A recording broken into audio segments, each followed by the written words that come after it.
This next guy's super funny. It's the first time that we've had him on the show, I believe, and I'm so excited that he's here. Please welcome to the stage the hilarious Simmons.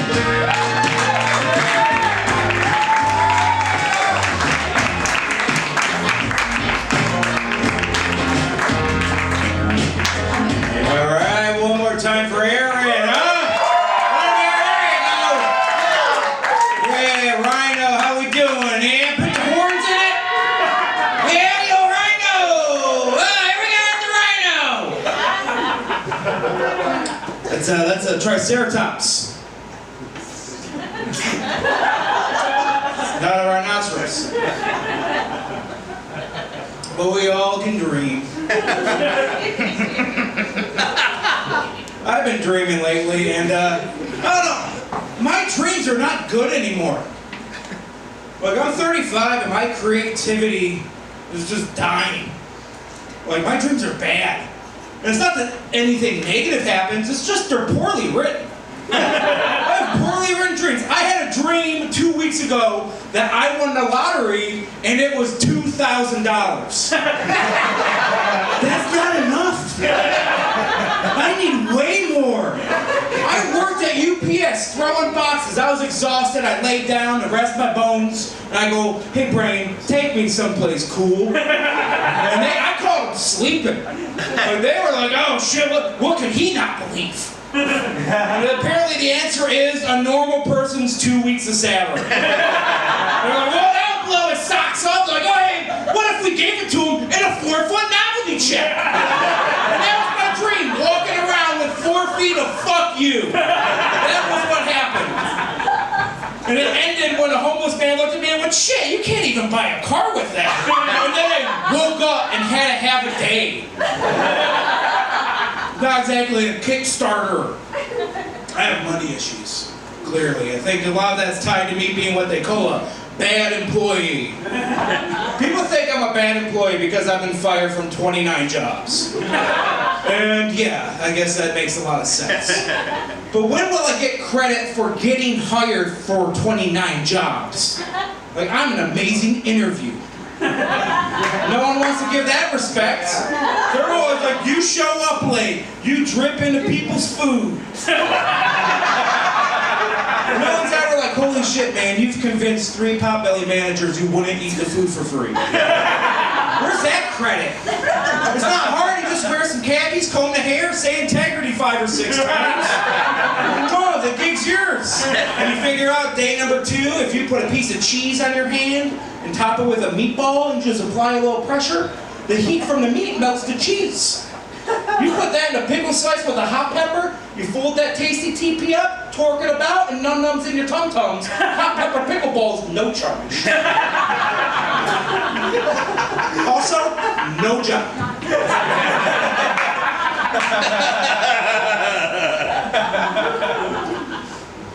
Medical marijuana was legalized years ago, and now they're like, hey, you're all sick. I like that. It's weird. I don't like medical marijuana or recreational buying it, because it just weirds me out to see people get receipts for weed. It brings out a trauma, because the only time I got a receipt for weed was the first time I bought it from a homeless man in a McDonald's bathroom, and he just gave me a bag full of receipts. That's what happened. These people are they're taking the receipts for granted. It's pain for me. The guy's like, you got the cash, I'm like, you got the weed? He's like, I ain't bringing it out here. I'm like, you're right, we're in a McDonald's bathroom. I gave him money and he shoved it in my pocket and I looked and it was just receipts. And I learned a lesson. And I will let you know when I figure out what it was. I do gamble too much. I lost money in football. Fucking kids. I love, like, these kids are 20 years old playing college football and they're like, $500 on the one that's 20 to not fuck up. It's a lot of pressure.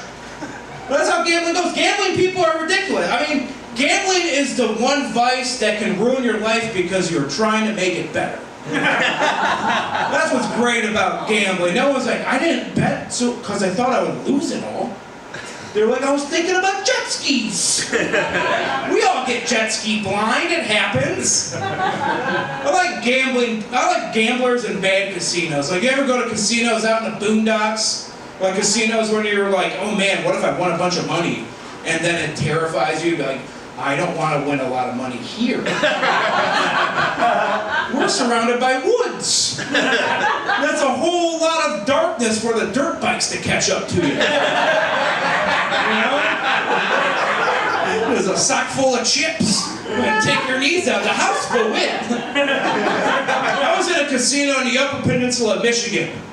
And I was playing blackjack, and the guy sat down. He put $500 down. 16 dealer showing 7. He hits. And I'm like, wow. And I look at him, and this guy's just wearing an eye patch. And he's like, oh, when will you accept you're not a lucky person? Like, you already lost an eye, and now you're playing games of chance. Well, wearing a facial accessory that's only given after horrible luck.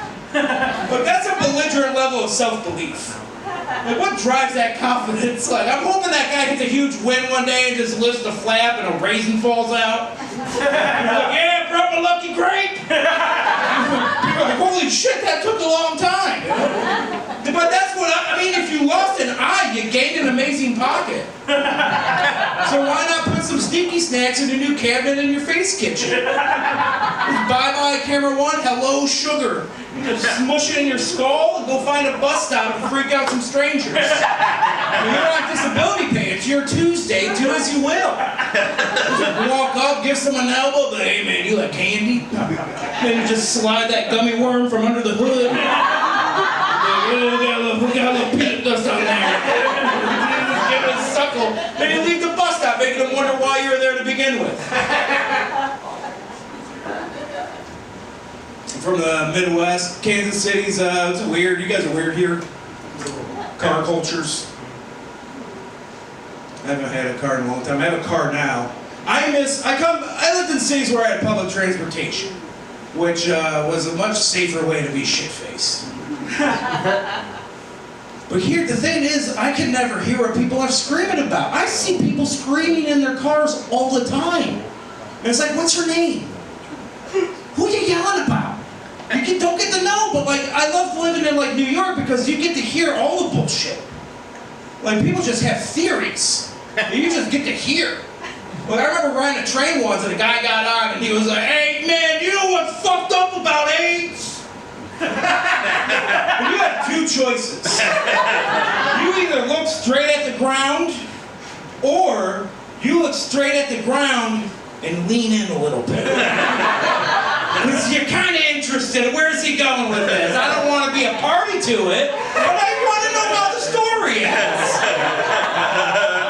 I look at the ground, I lean in, and this guy goes, well, the only reason it happened is because a guy fucked a monkey without a condom, and that's creepy. And my first thought was like, isn't that creepier if you fuck a monkey with a condom? Like, that shows some premeditation. The primate county was preordained. Like, what's this guy like, you go in raw, that's a crime of passion. I am from the Midwest, so I love in the Midwest. I'm from Michigan, and I do miss that area because Michigan has the best bowling alleys you can go to. Like, walk into a Michigan bowling alley and just be like, hey, Wolf, someone's towing your Ford. You're gonna feel the breeze of 1,000 ponytails whipping at you. It's a strong breeze. And they all have ponytails because that's the one thing the Wolf didn't lose in their divorce. Like, no more weekday kids, no more truck, but you know what? You get to keep the follicle freedom. So you grow that shit out, you buy a base, you heal the wounds. You start your dream. Get that Bob Seger cover band. Name it the right grooves and get that gig opening up for the all-Indian Bob Seger band, Bollywood Nights. And you show the lady you have a future.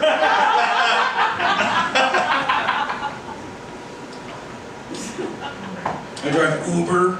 I call Uber customer support, which is ridiculous. I call them and they'll just always be like, hello, my name is Christopher. It's like, your name's not fucking Christopher. And then they'll go, I'll be your buddy today. So I keep calling him back. I'm like, hey, where's Christopher? Christopher, they change his fucking name all the time. I hate it. No joke. It's just something that happened today. I'm mad about it. Don't call me your buddy and then just disappear like that. It's rude. We call it ghosting, and it's 2023, and I'm on to you, Christopher. I don't have anything that fits in with the timeline. I skipped a bunch of jokes that the context has passed me. Yeah. So that's kind of hard, and there's the light. This is what I'm looking like. I look like February. If you saw a picture of me indoors at any time of the year, you'd be like, oh, was it February? It's Pantene hair, poutine body. That's what I'm going with. I think alcohol is a big problem. Especially with my diet. Alcohol will influence your dietary choices in destructive ways. Like gas station food. You guys eat at gas stations? Yeah, you ever eat at gas stations 100% sober? I don't.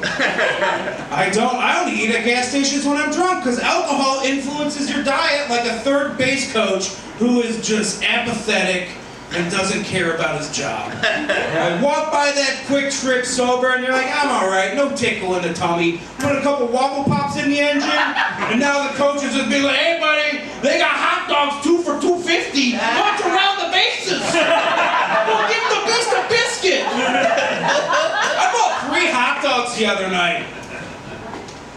I just went to the register and the guy looked at me and went, wow, that's a lot of hot dogs. And then he called me sir and asked if it would complete my order. And it's like, I'm buying hot dogs with quarters that were stuck to my body this morning. There's no need to call me sir. Well, that's a severe misassessment of character. I'm 35 and I don't even know how to ride a bicycle. And it's too late. You don't learn that at 35. I can't take my friends to the park and they're going to help me and give me a push. You're too gross and hairy. Like that silhouette of us going over a hill would be the weirdest version of E.T. Until I lose control and crash into a Puerto Rican barbecue. And then I got questions to answer, but I don't speak Spanish anymore. Papa dropped it semester uno. All right, thank you very much, guys.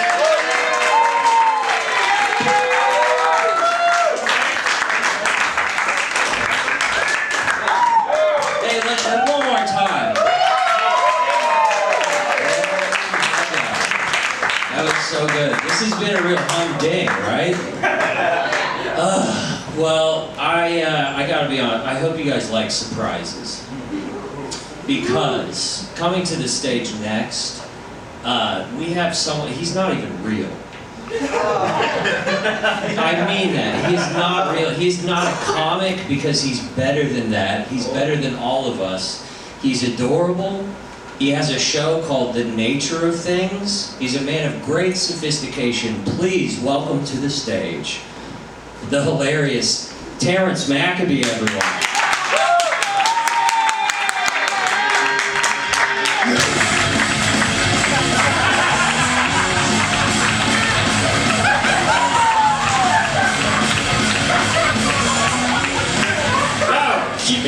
I don't need you to